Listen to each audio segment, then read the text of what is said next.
Село Широки дол се намира в югозападна България, в подножието на плана планина на 57 км от столицата София. Селото е разположено в широк планински дол, откъдето носи името си. Оградено е от всякъде от планински редове и възвишения, които разкриват прекрасната панорамна гледка към Рила планина и величествените й върхове начело с Мусала. Река Палакария разполовява селото на две части. Друга река, която минава през селото и носи неговото име, е Широкодолска. Тя е пълноводна през пролета и почти пресъхва през лятото.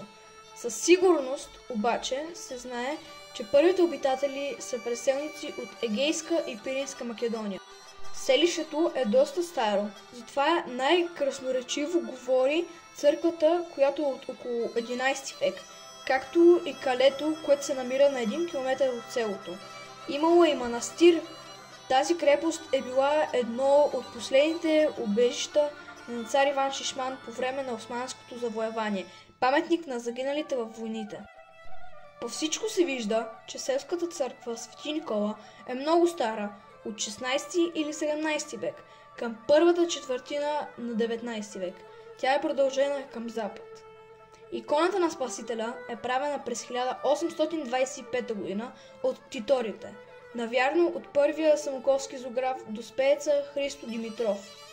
Иконата на Света Троица е правена през 1856 г. от Николай Иванов, консулата.